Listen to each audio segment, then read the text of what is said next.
Silence is an ocean. Speech is a river. When the ocean is searching for you, don't walk. Into the language river, listen to the ocean, and bring your talky business to an end. Traditional words are just babbling in that presence, and babbling is a substitute for sight. The program you are about to hear is fiction, science fiction. We make no guarantees, however, how long it will remain fiction.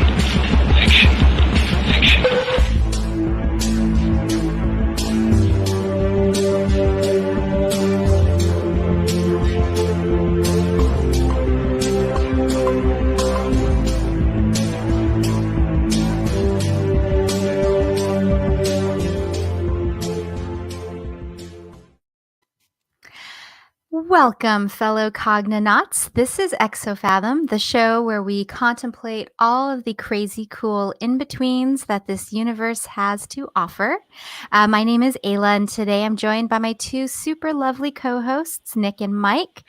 And to ye gentle folk, how doth we fare tonight? Oh, we're not doing this in Because poems. Do it, Nick. Fine, thank you. Awesome. I'm hanging in there. All is good. All is good. How are you doing? I'm good. I revealed to them before the show that I almost died today from a piece of pizza crust. So you listeners out there, you're lucky to have this show. I could have been dead. So see, that's why I always skip the pizza crust. I just eat the pizza and then just throw the crust I'm about to. Yeah, or crust just is a liability. Unless you have some like marinara sauce somewhere. Soften it up. Nope. I hear you. Well, I think that's a good kind of place to start because anytime I think of poetry or poems, I always go right to the emo, super emotional love poem, which is kind of something that comes to mind when you're on your deathbed eating a crust of pizza. Just strong emotions. But anyway, so tonight's topic is poems, and the opening you heard was a poem from Rumi. He's a Sufi poet born in the year 1207. And I'm a really big fan of him because so much of his work talks around language. And I just kind of feel like it's a really true form of poetry. And so let's just chat about three quotes for a quick moment. One of them, Rumi says, "All language is a longing for home." The other is, "The heart has its own language. The heart knows 100,000 ways to speak." And the third is, "Silence is the language of God. All else is poor translation." So to ye gentle folk, what comes to mind when you hear those three little Rumi quotes? He has a lot of ideas about what language are. Yeah, he does. Yeah. Mike? Yeah, it feels like philology, like the study of like looking at those linguistic type things. Philology. Philology. Thank you. It's a hard word. I'll just combine. I'll just root it to falafel, and then I'll be there okay. You go. Falafelgy.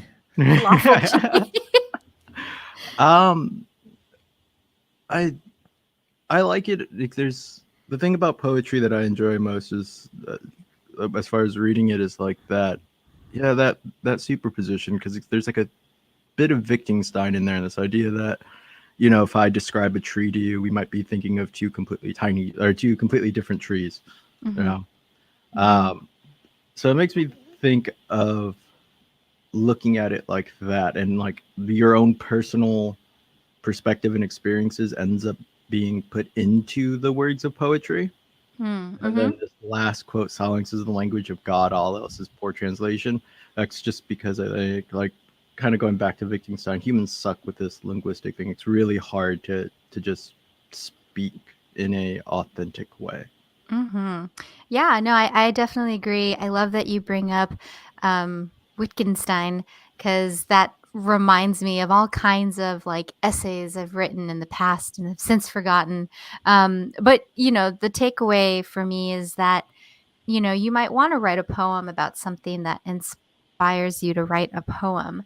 But to start to define that thing and to construct a poem about it, I mean, it's always going to fall short, I think. If you try to write a poem about a sunset, it's never really going to match being at that point in time. It's true.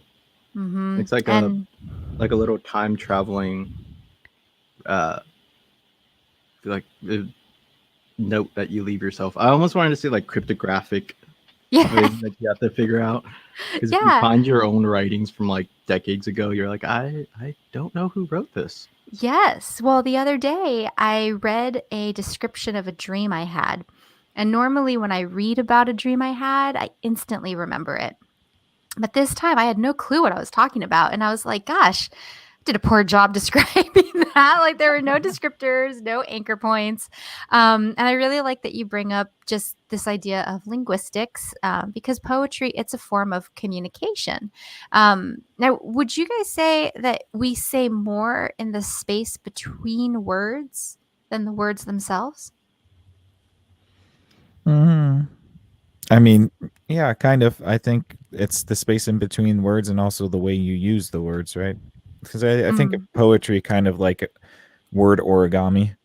Yes. Where it's like you're trying to play with the boundaries of these characters in order to create something new. So yeah, I think that part of it is the words itself, but the way in which we construct the words and convey them is, I would say, equal, if not greater. I say because I can tell you something like, oh, you look really pretty today, or I can say, oh, you look really pretty today. You know what I mean? Right, right. It's totally Tone. two different ways of saying the same thing. No, I totally agree that you've got the words themselves, the meaning of those words. There's the dictionary meaning, there's the societal meaning.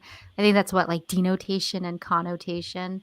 Tone, delivery, timing. What about you, Mike? Any thoughts? I think it depends on the crowd. I think there's like, it depends on your audience, because some audiences will try to find, like, even if there's not like meaning in the space in between the words, and I'm looking at poetry from a performance perspective. You can also look at it from a writing perspective where you get rid of things like tone, but then you kind of there's a chance that you might run flat on the meaning because the tone might be needed. But anyways, I think it depends on the crowd, because the certain crowds will look for the words in between the words or the spaces, and then other crowds will just take it for face value, whatever it may be. What if it's a slam poem? What about that?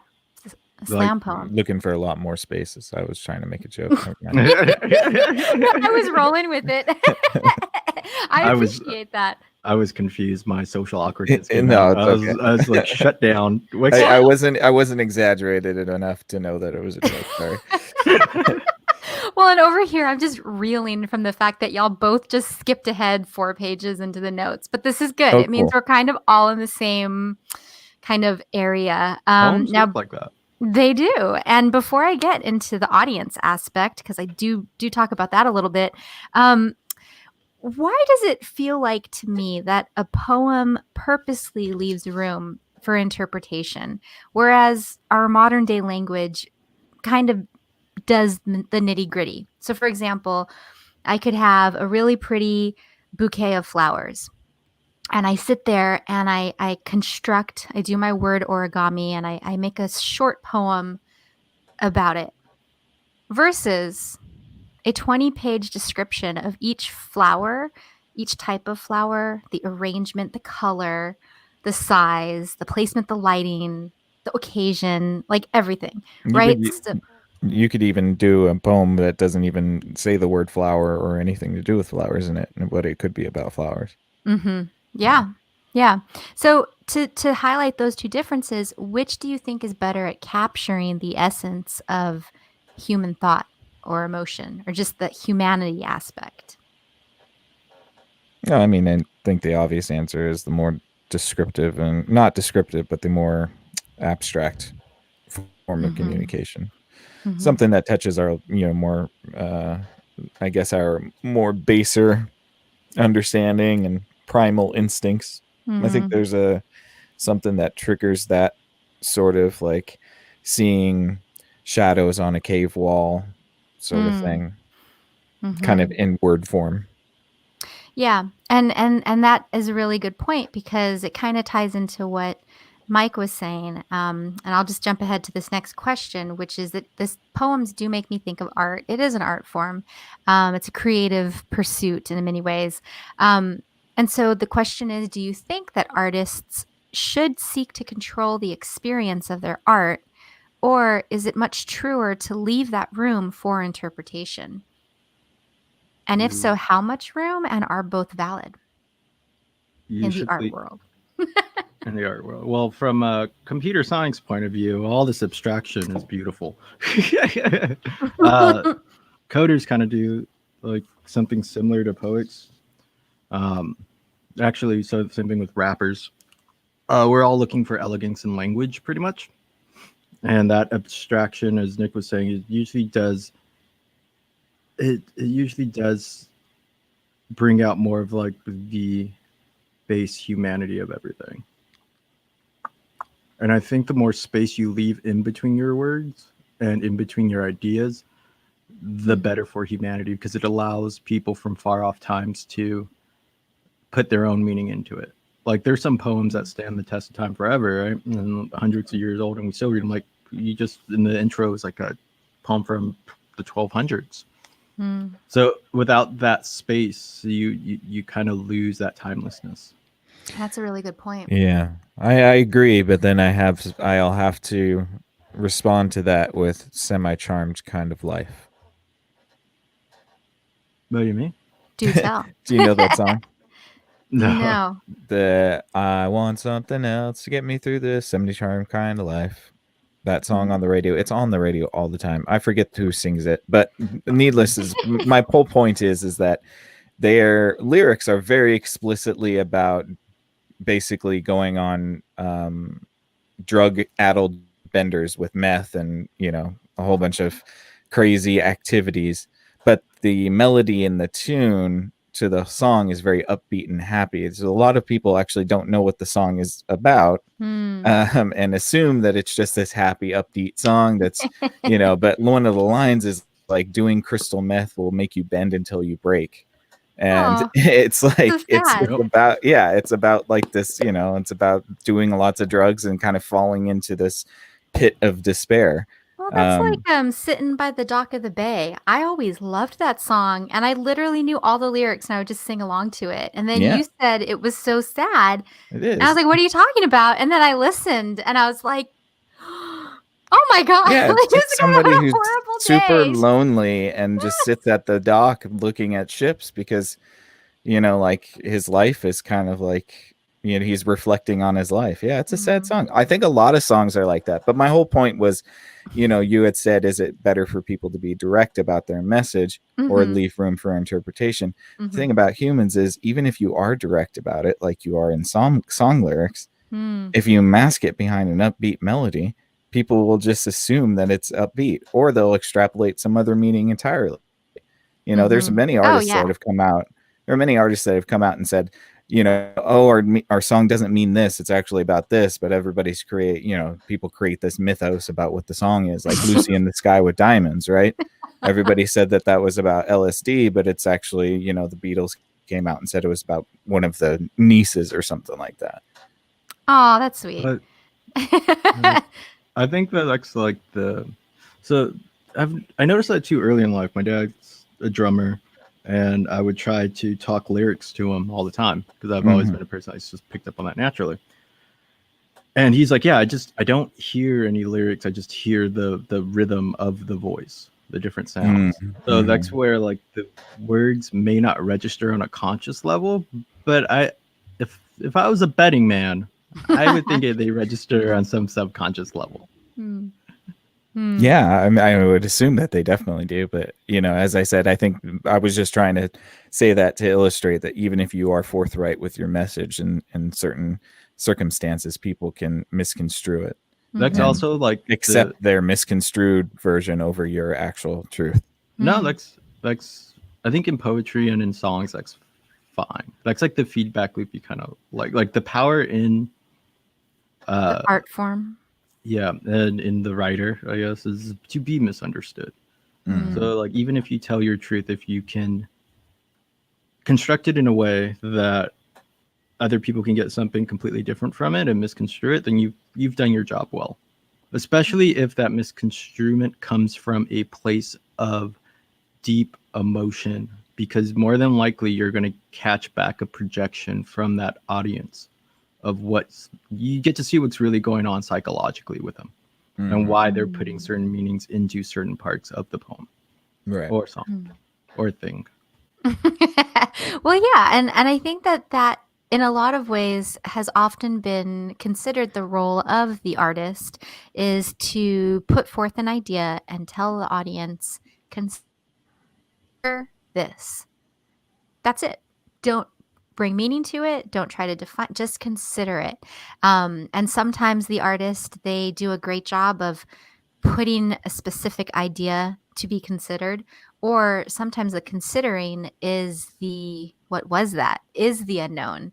And I think these are both kind of really cool sides of just communication and getting back to linguistics. It's almost as if it's an honoring that we never really have truth. Like as humans and humanity, we've been fighting with really basic concepts for all eternity. And we build lives based on proximities to that truth. But it's almost as if a poet or an artist or a musician, they're kind of, I don't know, creating around that so as to kind of like Tupperware out something that we all feel. Is that, I don't know, does that resonate? Yeah, it's like an abstraction of emotion so that other people can implement that emotion in their own life, right? Or something like that's me explaining it from a really nerdy, or thinking about it from a really nerdy object-oriented programming point of view. But I think it's the same thing.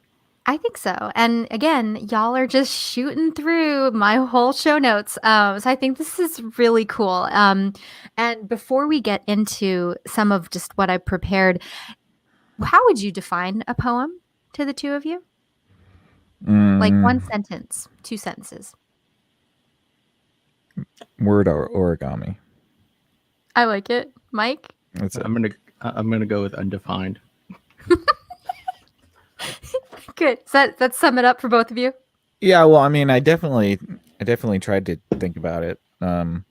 Like, I don't know. I was looking through Walt Whitman and looking at some of his poems.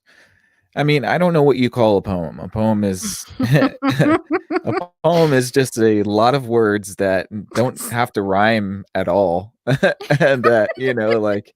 It's just kind of like a way of as I said, folding up words into a certain package. So I like that. That's my uneducated point of view. Well, no, I have like a written up definition, but I just love hearing like what is it? Because I was talking to Nick the other day about like what is a poem, and we started going off about it, and I was like, oh, that's gonna be a really good show, just because. Yeah, it's like, what the hell? Like some poems you read, you're like, dude, like this is like what? But at the same, I don't know. There's like so much to talk about it. Would Mike, you consider? Oh, sorry. Yeah, go for it, Mike. I apologize. No. You're fine. Yeah, like so. There's two different.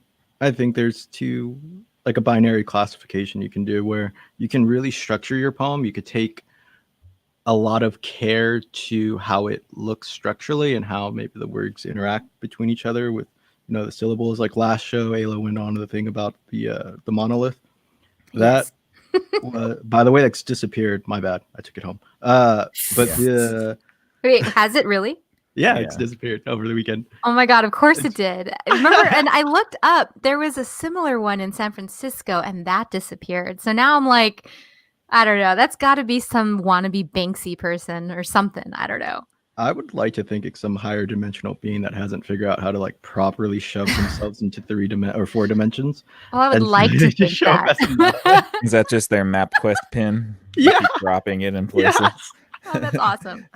No, and the other form of poetry outside this highly structured form is like a Charles Bukowski, right? He's like poetry is Mhm. just a beer shit. You go through it, you're happy that you made it out, you feel all the steam from it.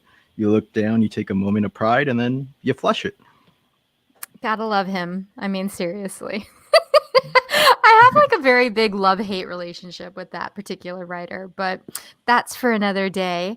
I was gonna ask before yeah. we go, and you might be bringing this up. I don't know, so let me make sure I don't ruin. No, go another. for it. It's fine. I actually welcome it because I'm glad like I'm on this similar wavelength. No, with I you just guys wanted to tonight. ask because I don't know if this is what you guys would consider, but like is Shakespeare poetry? His sonnets are. But no, I mean like, a thing like Romeo and Juliet is in iambic pentameter, right? And it does rhyme. Oh Is yeah. that not a poem? Well, I mean, yeah, kind of. I You mean, can- you could look it up, but yeah, I would say like because you've got like your soliloquies and you've got your sonnets, and then those are like his plays. But yeah, that is a really good random question. Based off of it, just the evidence that you provided, Nick, I would say it's a poem because you have epics, Yeah. right? You have like Mhm. the Mhm. Divine Comedy, Yeah, Mhm. those don't rhyme. So No. but Mhm. they have a structure, I believe. yes, they're written in Yes. cantos. That's really all it is. So Yeah. if you Oh, we'll form get your- into that. yeah. We'll get into that. And Okay. and I love the fact that Mike brought in the computer programming because there is a really weird fascination with math that comes along with a lot of different types of poetry.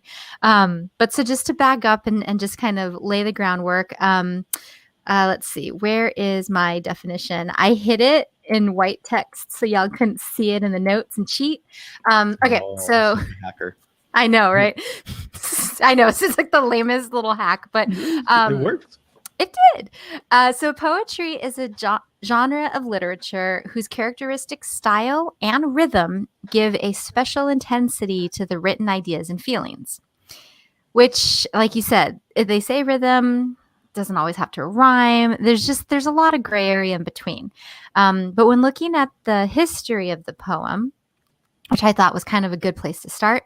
Poetry as an art form predates written text. The earliest poetry is actually believed to have been recited or sung, employed as a way of remembering oral history, genealogy, and law. And so, just to take a minute and just remember a time with no books, no internet, no texting. The stories you know were only those that you heard within your immediate vicinity, your immediate family, your city, your town, or whatnot. And so I just thought that was kind of worth pausing because, like, poetry as an art form, this is something that, like, people talked to one another. And oftentimes we're going to find out kind of comes from song. And I don't know, like, I just think that's really interesting. And I wonder if we're kind of returning to this like ancient vibe inside of us with, podcasts, TED Talks, the public forum now offered by Zoom. There seems to be something about like oral history and those kind of told stories and things like that. Yeah, I mean, oral history is extremely important, right? So I wonder if there's any delineation between like the amount of poetry that was being recited or whatever and the writing coming along and all of that. But I wouldn't be shocked if this thing has always been latent within us. Like And also sorry. yeah, that long return. No, go for it, Dick. No, it also predates written history, so I would assume this isn't my idea. I think many people have said this before, but if Yeah. oral history predates written history, then we probably have a biological tendency towards listening over reading. Mm. Yeah, I mean, and I think there are a lot of people who, when they read, their retention isn't as good as if they're listening to an audiobook. Mm-hmm. And other people vice versa. They need that visual input. Mm-hmm. And so I think, there's definitely neurodiversities among us. But I also think that it's just interesting, you think about like evolution, and we relied on spoken stories for so long, and it's really only a small portion of our existence that we've entered upon the pictures, the visuals, the books, the stored memory capacity of clouds. And so I just wonder, from like I don't know, like a human evolutionary perspective, how that all fits in, how poems of the past kind of connect to poems of the current. And I also wonder too, like, what's easier to remember, a paragraph or a song, right? So when you talk about like memory, I just think it's so interesting to think about like parts of the brain that hold memory, and why that they associate so well with rhythm in terms of being passed down. Yeah, it's like we learned the ABCs in the same tone, Yeah. universally. Yeah. Yeah, so we obviously we attach jingles to things in order to remember them. That's why like daytime TV's full of those jingles, right? Yeah. And commercials. Yeah. So I think the like rhythm is a packaging agent for information. And so if you can utilize rhythm in the form of song or even poem, then you have a better chance of making sure that information lasts longer. At least I think, because it makes two associations in your head instead of just one. Yeah. Well, and I watched a documentary recently. It was, or I don't know if it was just an interview, but it was a young Hitatli. He's a medicine man. He's Navajo, but he's been studying for like 10 years, 15 years or so. And with Navajo, it's not a written language. I mean, it is written now, but the ceremonies aren't. And there's kind of a growing battle right now there's like this medicine man association, and then you've got kind of the more dirt road medicine men, the road runners, and so one faction wants to start writing all of this down. The other is a little bit more pure and like, no, the old ways that we did this is the way to do it. And so in this interview, this young man's talking about how, I mean, you might have to sit through 10,000 ceremonies. You can't write any notes, and you have to hear the song and try to remember the song when you hear it. You might be able to request a replay in person, but usually you have to wait until that particular ceremony comes up again. Can I just say, I'm surprised the Learning Channel hasn't made a TV show yet. What? Shaman Wars. Oh gosh. That would actually well, yeah, because like the minute I heard of a shaman association, like my heckles started to stand up, because you always, I don't know, having gone out with many an auntie looking for a medicine man, there's always two types. There's the one who has a nice ass house and then like a hogan right next to it, really great, like just very wealthy, affluent medicine man. And then you have the one that's like a little more rugged, a little harder to get to. Inclement weather always pops up. You always bust a tire on the way. And to me, like that, those were the more powerful ceremonies. So there's something about like not ingratiating yourself into like the Western mindset of like writing it down. But yeah, so Shaman Wars, I could totally see being a thing. If I was a shaman, I'd be on it. But no, I wouldn't, because I'd be against it. So I don't know. But yeah, so I just thought that was really interesting, because that's something you still see in a lot of indigenous cultures, is this passing down of oral tradition. And I just think about like if I could brain map all of these medicine men that have because like the songs, like I don't know. I don't know enough about it, but from my experience, it's almost as if there's a subset of Navajo within the Navajo language that gets channeled when you sing and say some of these prayers. And it's just wild. It's like Elvish. It just pops up out of nowhere, you know?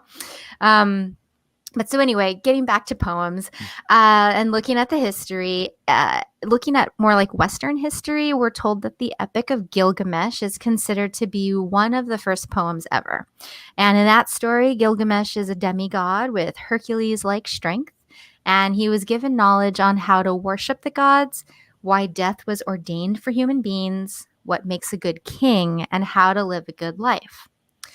Beyond that epic, you've got the Rig Vedas of Hinduism, which are one of the earliest of the 4 Vedas and one of the most important texts in Hindu tradition.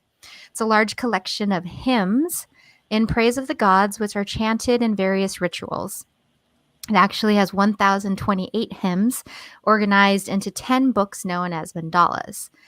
And then you also have the Song of the Weaver from Egypt. But these things are a little bit difficult to be sure about because there's another article that mentions Harper's Song, which is a poem inscribed on the tomb with an image of a blind man playing a harp. And it's thought that he was a harpist that played and sang during mortuaries and,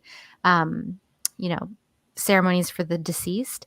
And so I just highlight those particular 3 because we're finding that the pattern of our first poems comes from hymns and songs, and that often they're told in tales about the way we should live our lives or tethered to some sort of like a belief system. And I found that really intriguing because, it's just there's a lot of ideas floating around in there. And it's almost as if these ideas have preoccupied humans throughout all time. Well, it also kind of makes sense that the structuring of those particular epic poems is a little bit bizarre. And, obviously the translation, you're not getting very much rhyme scheme going on. But perhaps, they were just a large collection of oral traditions that somebody had the fortitude of writing down at one point. Perhaps these authors were, in the lineage of, shaman or priests or, people in the know. And they were able to kind of condense all of these parables and songs together.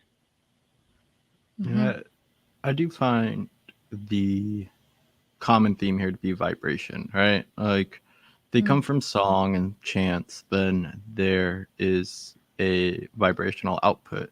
And depending on your depending on your culture, depending on religious backgrounds, I guess, those chants can be different, but all have the same feeling. So I wonder, as you hear those rhymes, you hear those songs, you hear those chants over time, that kind of shakes some sort of deep down biological mechanism that starts to bring out this sort of poetic prose, I suppose, or poetry in general. Yeah. Well, yeah. And I think, because for a song, it has to have a certain rhythm to it, or like you said, that vibratory attraction. But then also too, I would say that writing back in these days was also really difficult. So if it was me and I was going to describe like a hymn or praise something or whatnot, like it would kind of behoove me to go with the shorter option than like the long description. Line by line sort of thing. Like I can see it as like, 1 or 2 lines is like 1 line of a song or, something like that where it's, people take it line by line. Yeah. Yeah. Well, and I thought it was interesting because, the emergence of written language, I feel like you start to see a kickstarting of like a sort of coveting around ideas, or maybe the emergence of like rules that you have to follow. And I just think that it's just kind of an interesting like leap from unwritten songs and hymns, and then you get into more writing, then it kind of devolves into like knowledge growth and rulemaking. I think that's just the Western inclination to write, like to find patterns and structure and logical structures and everything, right? Like even one of the biggest differences I think between East and Western philosophies is like the notion of groundlessness. And in poetry, you can be groundless. You can kind of just drift off into an ether and do kind of whatever, but it does undermine a Western mind a bit because of the lack of logical structure or logical base. Yeah, I think, yeah, and that's really well said. I like how you said it kind of undermines that Western grabbing kind of feel, trying to write language that only, that humans aren't good at, that's like a godly effort or something like that. And, you see this in ancient Mesopotamia. The Sumerian civilization, they were one of the first to develop writing, 34 BC, and they made hieroglyphic-looking markings on clay tablets in a script known as cuneiform. And, at first it was for the mundane purpose of keeping accounts and records of business transaction, but then it started to be used for poetry, history, law codes, and literature. So I think it's interesting that it also for them started with necessity and then raised into like more refinements. Now it also kind of like it has a root in numbers then. Mm-hmm. Language being a number system. Yeah. Yeah. And thinking back on the Epic of Gilgamesh, let's see. Oh, wait, that is a typo. Okay. And so, yeah, and I think that I'm really glad that you brought up the numbers because now we get to get into the different types of poems out there. I'm going to skip the ode and just get into haikus and sonnets for a minute. And we can circle back if there's time. But with the haikus and sonnets, this is where we start to get into some of the numbers. So for those who don't know, haiku is an ancient form of Japanese poetry. Haikus consist of 3 lines. The first and third lines have 5 syllables. The second has 7. They don't have to rhyme, and they usually are written to evoke a mood or instance. I don't really know what instance means in that minute. Like, is that instant, like event, instance? Yeah. Yeah, a mood or event. And then you have sonnets, so that's like Shakespeare and things like that, which the word is derived from the Italian word sonetto, which means little song. They were traditionally made up of 14 lines, usually deal with love. They follow an ABBA, ABBA, CDE, CDE rhyme scheme, whereas Shakespeare, it's more ABAB, CDC, EFEF, GG. But of course, they say some rules are made to be broken. So you see kind of with these two, at least with sonnets and haikus, these really strict rules about how it's supposed to go down. And then some of the poets build off of that rule by jumping off of it. And that's how they like distinguish themselves. You also have villanelles, which are French poems made of 19 lines, 5 stanzas of 3 lines each, and a final stanza of 4 lines. And the rhythm scheme is ABA, ABA, ABA, ABA, ABA, ABAA. And the poem only has 2 rhyming sounds. There's a lot of repetition, so line 1 will be repeated in lines 6, 12, and 18, and line 3 will be repeated in lines 9, 15, and 19. So although this takes the extra work out of having to write all 19 individual lines, the challenge in this case is to make meaning out of those repeated lines. And then, of course, you have limericks, which are funny little poems made popular by Edward Lear in the 19th century. They also have a set rhyme scheme, with lines 1, 2, and 5 all being longer in length than lines 3 and 4, and the last line's often a punchline. I'm sure you've heard one before. And Once so, a man from Nantucket. yes, exactly. And so I wanted to like lay those out because it's so weird to me. Like math is coming in, and I'm thinking like Mike with your computer science background, what you're thinking, and Nick with your music background, what you're thinking. Because it just you could spin out.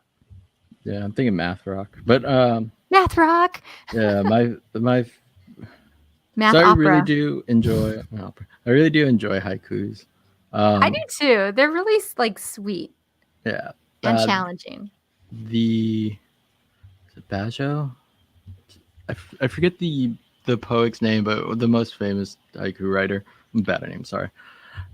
He also started to break that form a little bit from like a 5-7-5 to like a 4-6-4-2 or something like that, keeping the same number of total syllables but redistributing them. Like And Shakespeare. yeah, I do enjoy it. I enjoy that, writing the Shakespeare type stuff, those sort of rhythms. I find it to be like, it feels constraining almost. And yeah, that's the challenge, but yeah, like sort of my thought on it. And then from a coding point of view, I mean, you're looking for elegance and logic. So that 5-7-5 might become like a few lines of code that maybe only reference like one or two functions without getting too much in like the weeds of things.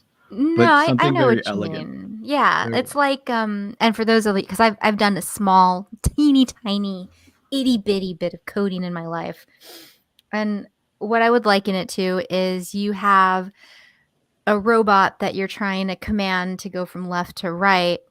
You could give them 10 different instructions about how to zigzag, or you could pare that down to just 2 commands. And that's where that elegance comes in, is you're trying to get from A to B in this program in the prettiest, utility of cleanest words. way. Yeah. It's the utility of words. That's kind of the way I see it. That's why I like haiku, and I actually like poems to be as short as possible, because I really think that if you can paint a picture with a sentence or two, then to me you've proven that you mastered language. At least in my estimation, I think that if you're able, that's why I like a lot of Zen. Like the Zen poetry that they have as well. There's some people who do it. Walt Whitman does some pretty good short poems as well. But I really do appreciate when you can be as concise as possible, and still be illustrative and kind of romantic, but do it and as short a number lines as possible. I think that's pretty interesting for sure. And the ancient poets would agree with you. What do you guys think about these like structures, these rhyme schemes of ABBA, ABBA, CDE, It's like CDE? Sudoku for words, right? I wrote that exactly. If you're looking at the show notes, mister, there it is. I'm not. Well, I asked, I'm like, does the villainy sound like a Sudoku puzzle? Because it does to me. I mean, and yeah, I mean, because you were saying, Mike, that all those rules, and we're going to get into free verse in a minute, but, I did have this question at the end of the free verse section. We'll just jump right into it, which is, do you think it's harder to write something that is this constrained, where it's like a puzzle, but you have really stringent guidelines to follow? Or is it harder to write something that's completely free and boundless? I would rather code something to create the former, and I would rather personally write the latter. I So think you'd like to code with no boundaries and poetry with boundaries? Other way around. Other way, Okay. yeah. So the programming with boundaries becomes a constraint network problem. Constraint network problem. What does that mean? So, for example, I can't have, it was like AB, so I can't have a pattern of AA. So I have this thing that generates text, and it's poetic text, but I've classified these statements as A statements, and I can't have one A statement follow another A statement. I can have a B statement follow an A statement. This is also the map coloring problem in computer science or AI, whatever, the things that you learn. So like I just see that, I see the constraints as good, of course, but there's just something that feels a bit robotic to me about it. Yeah, and to me it seems as if it's like, is the poem terms writing the poem, or are you writing the poem? Does it become less about your poem and more about the rules? They're like the bumpers in those bowling alleys when you're really bad at bowling and you need the little bumpers. So it's like poetry for beginners, you'd say. God, I sound like an asshole, but yeah, why not? I was gonna say, because that's kind of rude to all the people. I think Shakespeare would like a word. Yeah, seriously, I think he all would the like more than one word. too. Yeah. He would like 14 lines to be precise. Yeah. Well, consider it a challenge there. I'm throwing down a challenge. Well, Prove me what wrong. about you, Nick? Do you think that one has more weight than the other? I mean, I think that this is kind of like saying which is better, symphony, orchestra, or jazz. Symphony. No, I mean that's not necessarily audience, true. though, It's just right? it's just two different styles. Mhm. Orchestras rely heavily on structure. Jazz does not. Now, I'm not making a judgment statement on either one. I'm just saying that there are two different styles of the kind of the same thing that we call music. Mhm. I don't necessarily Almost. what. Well, no, I just think about, like, in universal terms, some scientists say that the universe borders on extreme chaos. Others say it is a divine, elegant system. And I just find it interesting that in the chorus of like jazz versus Duality. symphony, right, exactly. Mhm. And I just think it's so beautiful to kind of see that chaos in different areas. So please continue. Sorry, I Well, interrupted you. the chaos balanced by order, and the order, taken apart by chaos. That's kind of just the nature of our world. And of course, when we talk about anything, we have a duality of things. So, like there is a way to make poetry in which you don't necessarily have to follow any of the rules. And I don't necessarily begrudge that. I mean, as I said, I've been reading these Walt Whitman poems. They're not necessarily in iambic pentameter, but they're great. So I don't think that they necessarily have to be, but I think we also need to. I think that there's merit in understanding the constraints and then working something out, like Romeo and Juliet within those constraints. Mm. Right. And I think that, I mean, again, there's multiple categories of poems, and I think individuals will exceed or excel in all of them to different degrees. And I think that that's kind of one of the cool things about individual humans. We can touch on something common in an extremely unique way. And poems are really perfect for this because they, sorry, that pizza crust, they, expose that kind of, like you said, that duality, that tension. But then it's almost like the mark of a true poet is to be able to wield and weave in through those rules, or to push past them. Yeah, or an artist in general. Yeah. Now, there is something interesting though in poetry. Like I think we were talking about this before the show. Schopenhauer's rules for writing, or Schopenhauer's it's called The Art of Literature, and he talks about following the rules without knowing them, and it's really hard to do that in, say, drawing or painting. Like if you don't know certain painting techniques, then it's hard to just develop those techniques while you're doing the painting. But with writing, if it, like, you can end up following those rules completely on accident because something intuitively works, and it could be on the first time of writing something, and that I think is special. Like, you can definitely get to a point of being overeducated when it comes to doing artists, or at least writing. I always think about that because, again, poetry and music they're really tied so much together in so many cool ways. But I think of like the genius pianist or whatnot who can like hear a song and then they kind of like, I don't know, they memorize the style or the sound differentials or what, but then they can start to improvise with a little training and do really well. And then I would say I mean, I wonder if there's any poets out there that, having no knowledge of iambic pentameter were like, oh, this sounds really good. Like it just happens to be, and you're like, huh. I'm sure there's someone somewhere. They're like, I think aesthetics need to be established in order for people to be able to break them.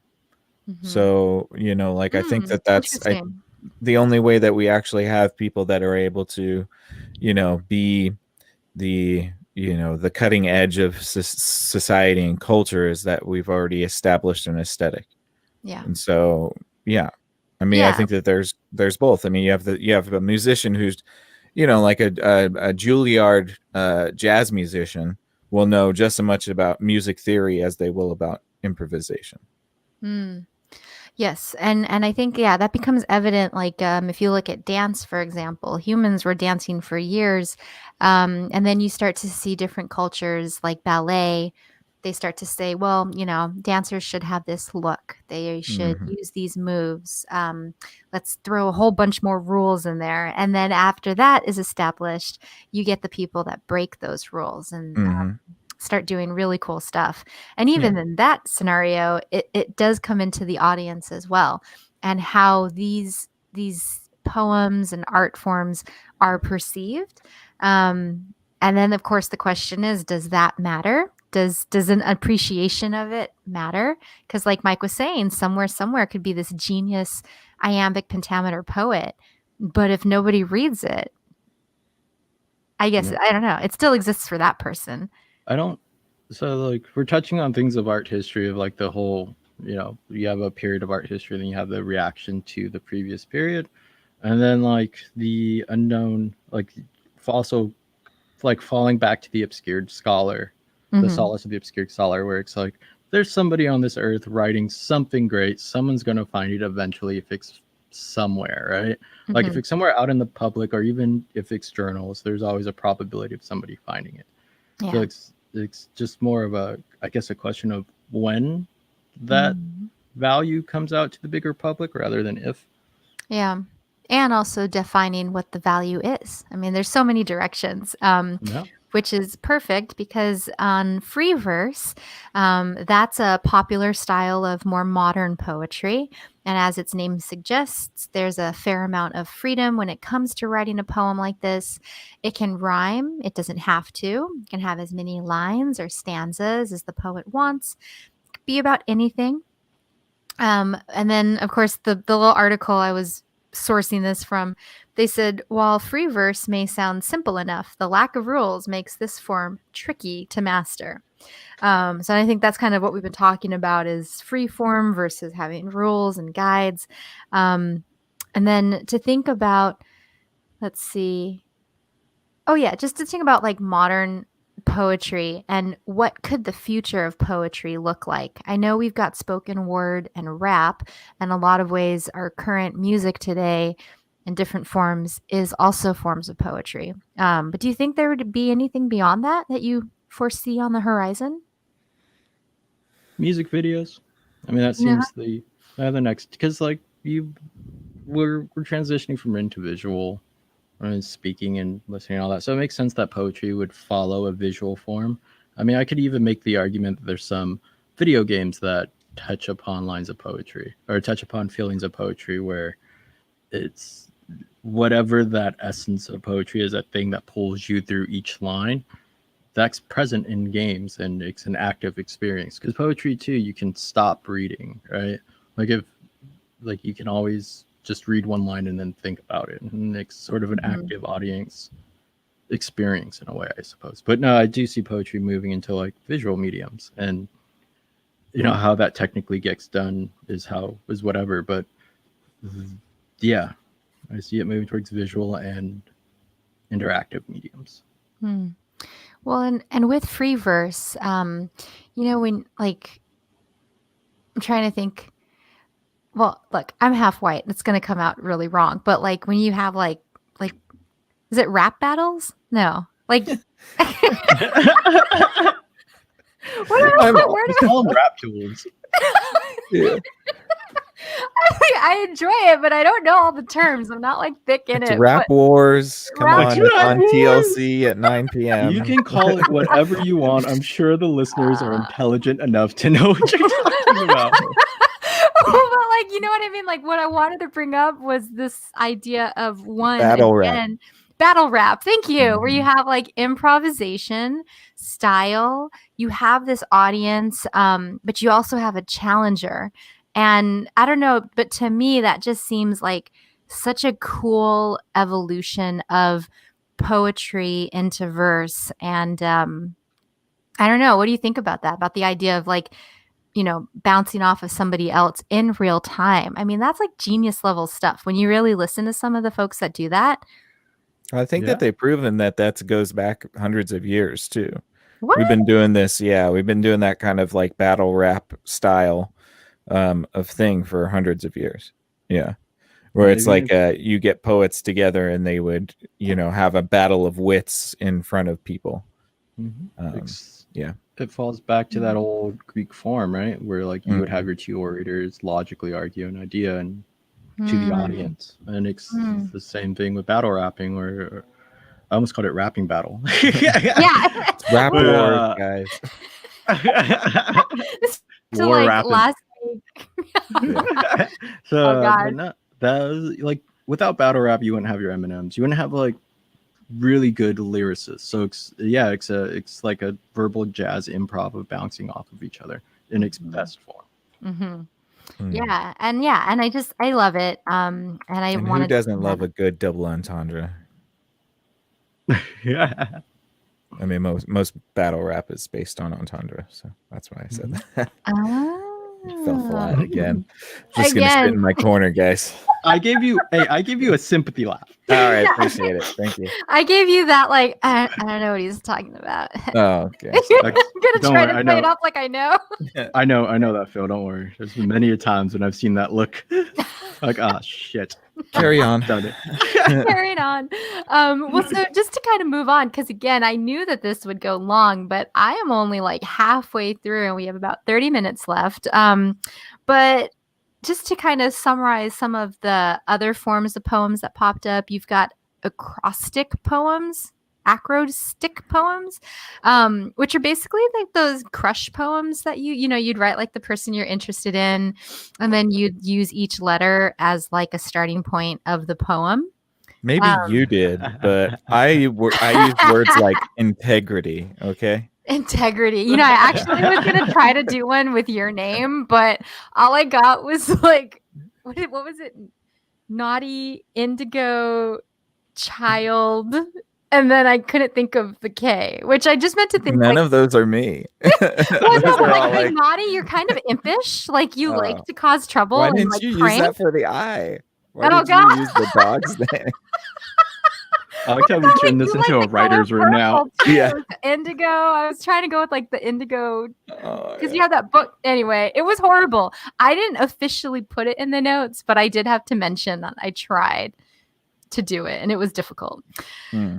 Yeah. Did you guys want to say anything more about that particular type of poem? I don't even consider that a poem. I know. It seems like That's a child's motivational poem. poster. There it is. Motivational poster.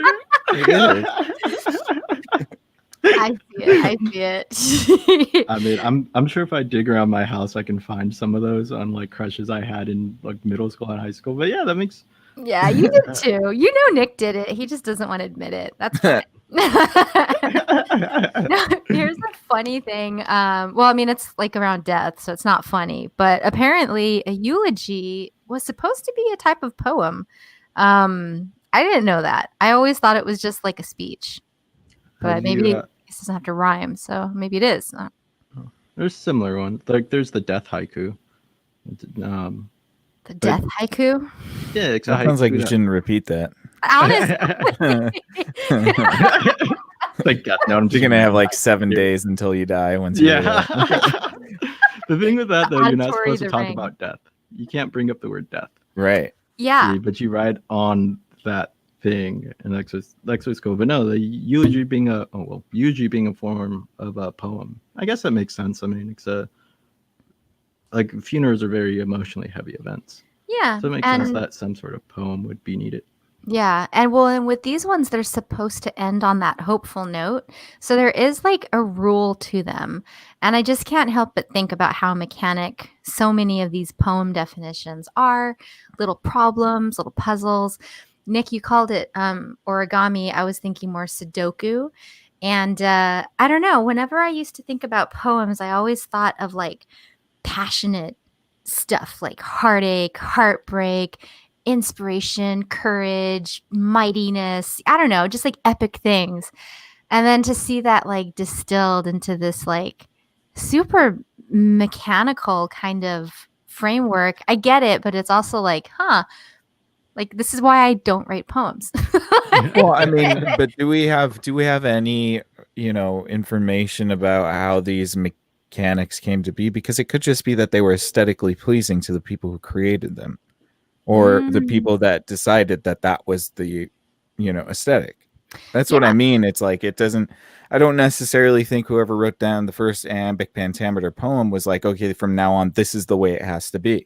Yeah. I think it was more like, oh, people caught on to it. People liked the way that was. It became an aesthetic, and then it just became that. Well, I'm glad you brought that up because the next form of poem is the ballad. And that, tells a dramatic or emotional story passed down from generation to another and often done with music. So I could see it's like, today we have the pop song formula. Maybe iambic pentameter was the pop song formula back then. And, there was like 20 good poems and people were like, that's a good poem. And then someone's like, I'm also going to make a good poem. And they break it down. They're like, all 10 poems have these things in common. So I think like that's something like the human mind does. They look at what works and they create patterns from that. And then they build and create off of that. It's like a manufacturing of the creative pursuit. But again, that I wanted to bring that back because with ballads, they're typically 4 lines. They have a rhyming scheme of ABAB or ABCB.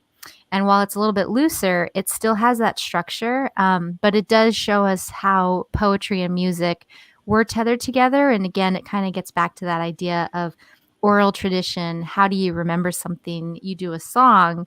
And that might be why so many poems do still have, in our mind, we think of rhyming or we think of like the structure and the rhythm of it. Mm-hmm. Cool. Yeah. Cool. Cool.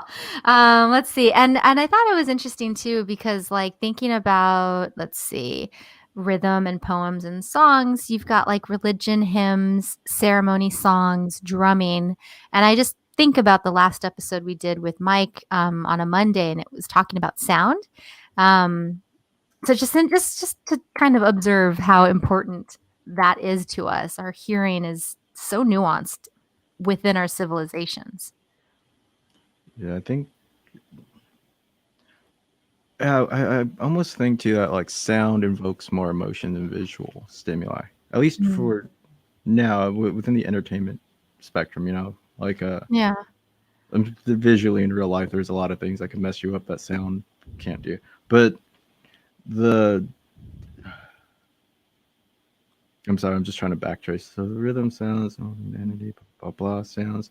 Yeah, no, they definitely have mood lifting or mood dragging effects on you. I think it's just the whole point of it. Yeah. And I think too, like, you look at ancient cultures, there was a lot of deity worship. And so when you think of like the penultimate form of beauty, the thing that you want to honor, it makes sense that so many of those early songs and stories revolve around that. And then just looking at music, because if they are tethered together, I mean, how could you have a song without some form of poetry? I thought this was kind of a really fun musical divergence. So the first hand axes and spears date back to 1.7 million years ago and 500,000 years ago, respectively. So axes 1.7 million years, spears 500,000 years ago. But when it comes to unearthing musical instruments, those were found just 40,000 years ago. Or that's how old they tend to be. And so apparently the flute's one of the oldest musical instruments, two pieces carved out of hallowed mammoth ivory that were joined together and sealed. It had at least 3 finger holes and played a 5-note scale. Some people will argue. How?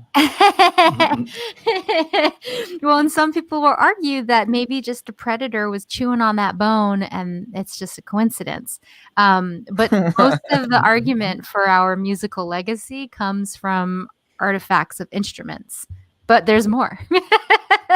But can I just say aliens? Because Yeah, it's got to be. Who takes the mammoth bone? I know that mammoth bones probably have like a little bit of hollowness to them. I would assume that we're talking about their tusk or their bone. Mammoth ivory. So yeah, Ivory. So their tusk. I don't know if they're solid or they have like a a centerpiece that's hollow, but I mean, even if I bet even there's if that were marrow the that case, hollows out. yeah, but even if that were the case, who would have the thought to put 3 holes in it and fuse it together so that it could play a 5 scale notes? Mm-hmm. 5-note Like scale. 1.7 million years, and in the last 40,000, I think I'm gonna make Or me a like- flute. that speaks about like specializations, right? Because there's probably some guy who's really bad at hunting, and they're just like, leave him alone, leave him here. And they're like, all right. And he found this mammoth tusk and just ended up finding something that sounded aesthetically pleasing, and it ended up being 3 holes that could play a 5-note scale. Right. Well, and yeah. I mean, the conspiracy abounds. Like you could just think in so many directions. But there is a really great BBC article I'll link to for this episode, and it talks about just the breakdown between Neanderthals and humans.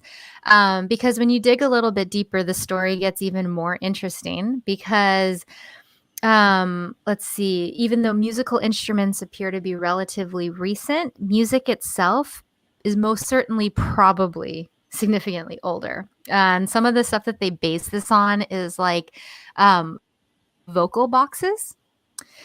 And also to, like you said, Mike, a little bit like specializing. So I'll just read off one little bit. So research suggests that what is this?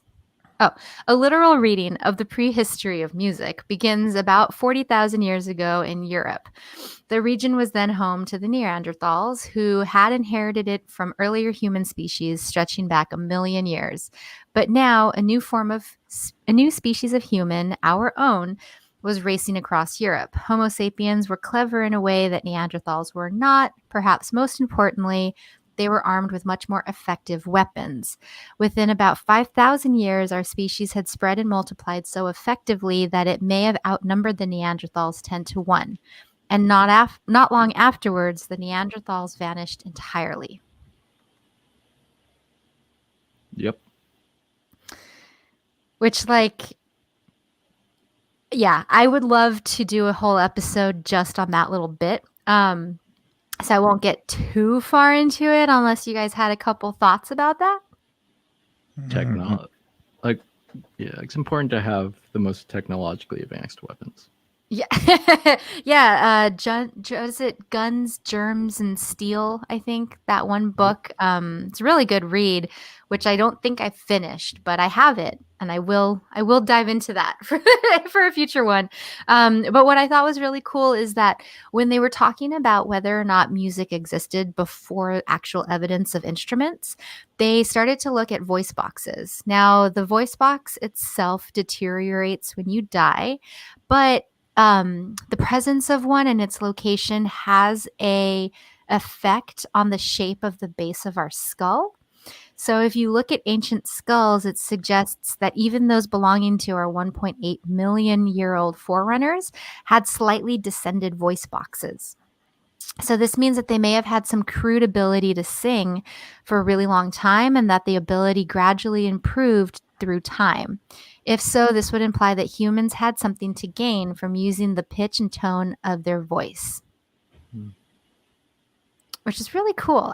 Because, when you think about like vibrations and voice boxes and connection to the base of the skull, I don't know, you can kind of go in a bunch of really fun theories. But it's also one of those things too, where I start to wonder about like, why did we have music? Was it community building? Was it like mating ritual? Why would we find a need to do that? Why do birds do it? Communicate or mating. Sex. Sex. Yeah. Getting laid. Yeah. Yeah. Well, and you would be along the lines of Darwin, who said the same thing. He said it was like An a elaborate sexual mating dance. with ritual. Yeah. Mhm. But more recently, some folks have wondered about like form and function, because like there are a couple of monkeys that will also have descended voice boxes, like lemurs, tarsiers, TT monkeys, and gibbons. And what's interesting about all those particular primates is they're all monogamous breeding pairs. And so there's some theory about how maybe the music ties into monogamy, and human song and language. So, I mean, I guess that kind of like supports Makes some of sense. that. Or Mhm. specialized. Yeah. My thought was like, so like before we had proper like formal spoken languages, it might have been the easiest way to communicate through song and through rhythm, because Mhm. you can understand, if even if you hum a song, the song is popular enough, you know what it is, right? So maybe that Yeah. was early attempts at complex communication, and then it just built gradually over time. Well, and too, like, there are some songbirds that will, I think this is Hunger Games, so I really hope it's true. But if there's a predator, they will mimic that sound or have a similar sound that nearby birds will also mimic, thereby letting everybody know that there's this predator nearby. So I think, like, in some regards, there could be some of that, just as like a basic signaling. But what I thought was really interesting was about this theory that says the origin of music might have to do with the ability to communicate like emotion. So just like you're saying, melodies can be happy or sad. Dean Falk at the Florida State University in Tallahassee points out that we can also often understand the emotional state of someone from the tone of their voice, even if they are speaking a language we are unfamiliar with. And so perhaps that means that music and language both evolved out of the need for early humans to communicate their emotional state to other members of the group. Other primates often rely on grooming to connect emotionally with their peers, but perhaps at some point in our prehistory, humans started to come together in larger groups and needed a new way to broadcast their emotional state to a greater number of individuals to keep the group united. Which I thought was really cool, because when you think about poetry, you think about the emotions it conveys, you think about its ability to dance around truth and acknowledge the things that we don't know in a beautiful packaged way. It's kind of cool if it was born out of music, which was born out of the need to connect to one another emotionally. Yeah, and it logically makes sense. It makes it even better. Okay, cool. Well, now there's another theory that comes from, let's see, it was in the 1990s. Leslie Aiello, it's Aiello, and Robin Dunbar. They were at the University College London, and they thought that perhaps our ancestors began communicating with emotional tones that they called vocal grooming to cement social ties on a larger scale. So other people, let's see. Oh, that was the same thing. Oh, I meant to read this one. I'm so sorry. They were talking about maybe this musical inclination was something that mothers and their newborns started up with the fact that like babies can't cling to their mothers for protection because the moms had to like cook and maybe not hunt, but like kill their food and like, pluck feathers or do whatever you do. So they would have had to put the baby down. There's not that constant attachment. And so there's one scientist that thinks that mothers in prehistory would at regular intervals soothe their baby by using an early form of baby talk or mother ease to keep them reassured. And so the wonder is that this served as a proto-language or proto-music that kind of evolved from there. The more that they did it, the more that the babies understood it, and then generationally it was kind of moving along that way. Mm-hmm. But still communicating emotion, right? Or Yes. just communicating in general. Communicating in general, right? And like if you look at like attachment science, the ability to like attune to another person is a really big deal. And when I think about poetry, I mean, like again, it gets back to the start of this episode. Like, what is it? What's the point? Why do we write it? Why do we read it? And to me, I think a lot of it just has to do with that human connection. And I love this idea that it would be that born out of something like this. Like that motherly warm embrace. Or the need to collect and empathize with other members in your group. Yes. Yeah. The picking of lice off of like the physical grooming, right? We can't do that. It's kind of frowned upon in general society to publicly groom somebody. But we do generally change yes. generally, yeah. We do it with whenever like somebody has a bad day, right? Or a friend has a bad day or someone close to you, and your tone will change to sympathize with them to kind of try to ease their pain throughout whatever, right? Yeah. And that is the way that we pick lice off of each other. So, yeah. And it can be as a motherly, caring, quite feminine type thing. Like emotional lice? Yeah. Is that what we could compare it to? Well, yeah, and I think like again, getting back to the beginning of this episode, Nick, you had talked about tone in poems, and then Mike, you were saying, well, if you're reading it, it doesn't really come into play the same way. And so then thinking about rap battles, there's also spoken word. And with spoken word, there is a way that it's spoken, because it conveys that tone, that emotion.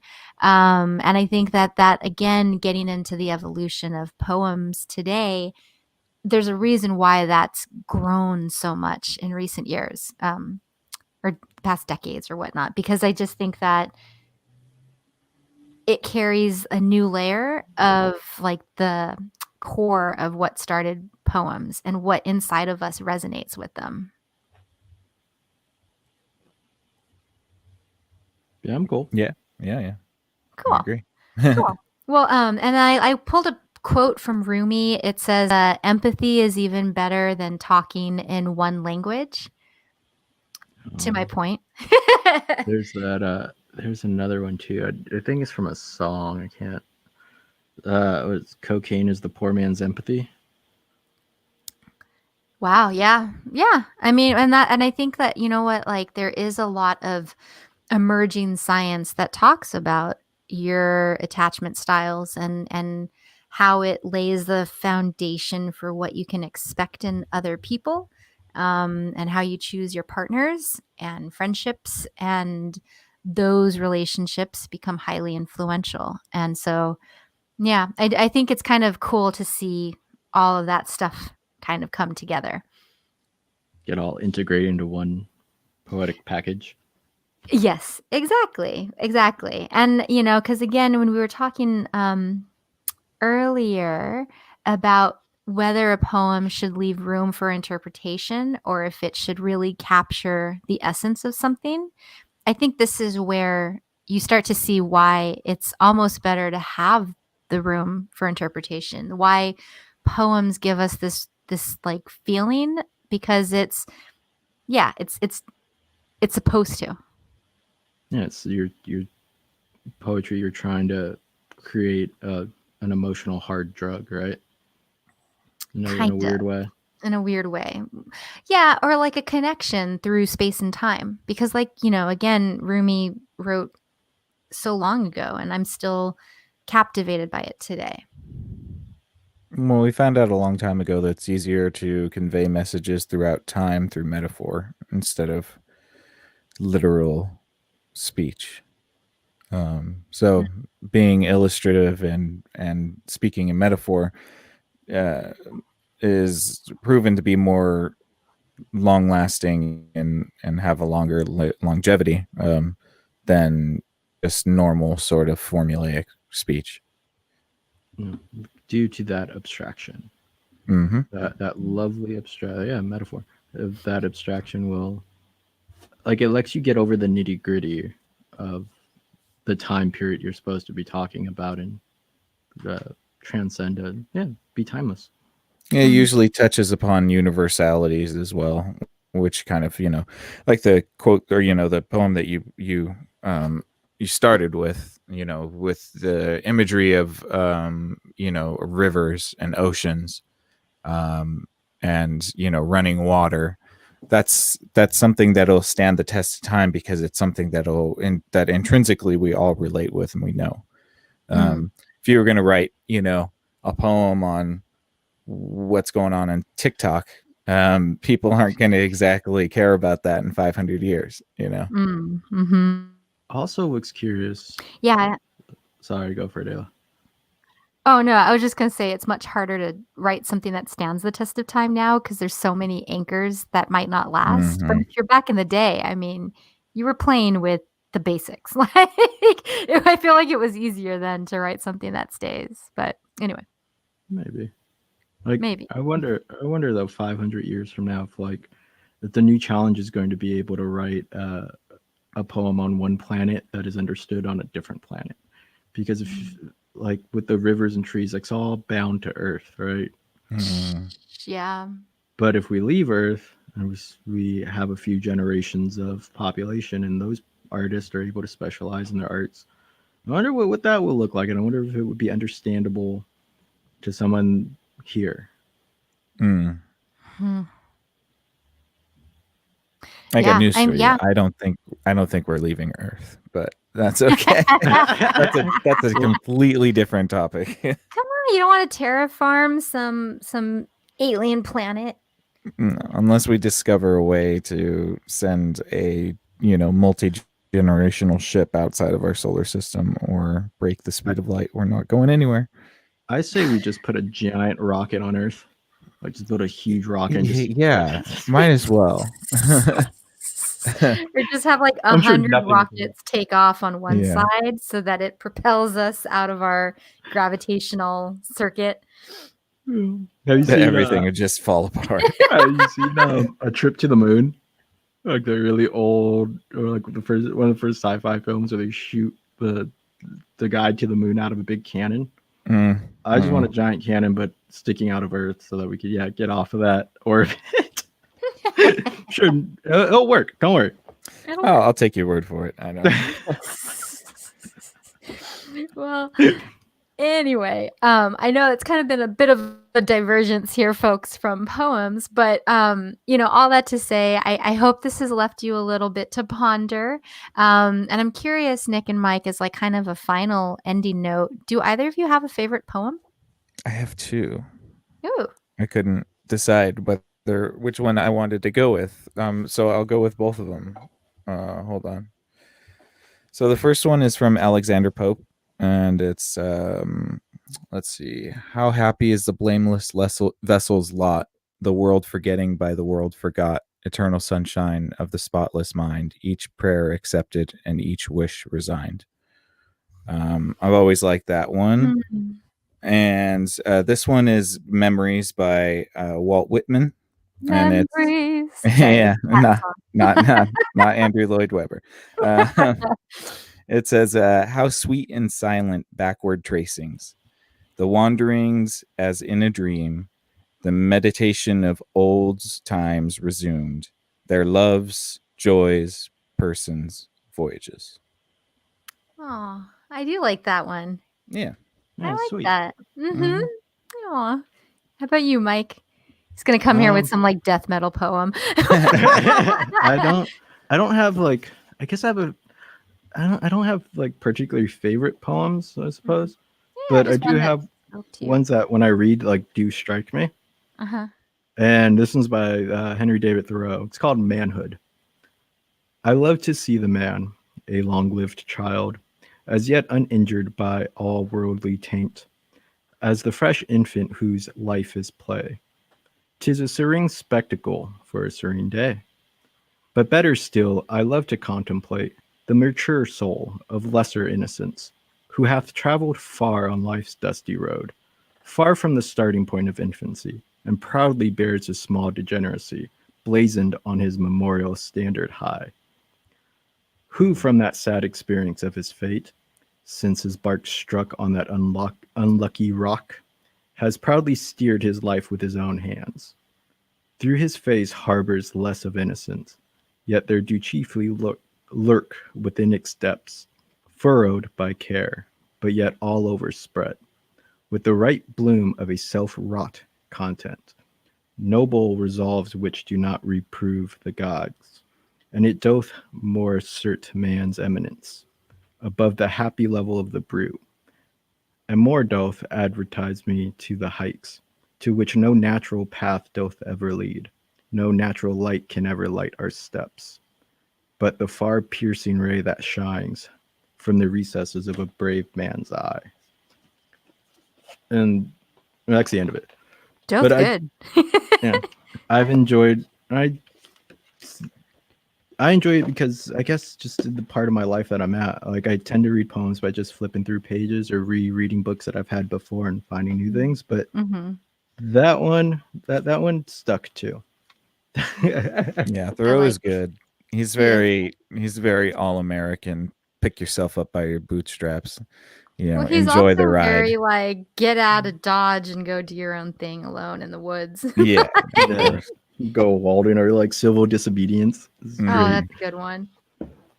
Yeah, well, and I picked a poem from Rumi again. Just I was on a kick today, and it's kind of short. It says, "To speak the same language is to share the same blood, to be related. To live with strangers is the life of captivity. Many are Hindus and Turks who share the same language. Many are Turks who may be alien to one another. The language of companionship is a unique one. To reach someone through the heart is other than reaching them through words. Besides words, allusions, and arguments, the heart knows 100,000 ways to speak." Just to wrap it in with the whole poems and empathy and language stuff. Yeah. Mhm. I think it's a Yeah. good note to leave that off on. I think so. Yeah. Thanks so much for indulging this little poetry chat. And I know there's a lot more to cover, but I thought that's kind of a fun one. And keep an eye out for some exo bits on some of the little side topics that we could get into. Awesome. Well, thank you guys so much for listening. We really hope you enjoyed that episode. Thank you, Ayla, for curating it. That was a great conversation as always. Thank you. And yeah, we really appreciate you guys listening. If you have any feedback for us, please feel free to leave us any comments or questions that you have for us in the comments. We are more than happy to respond to them. Please consider subscribing to us on YouTube. We'd very much appreciate that. That would be youtube.com/exofathom. Thank you very much. Regardless, we always appreciate your guys' listens. And until next time, Cognonauts, you stay out there, and we will catch you on the next Exofathom. Good night. Peace. Later.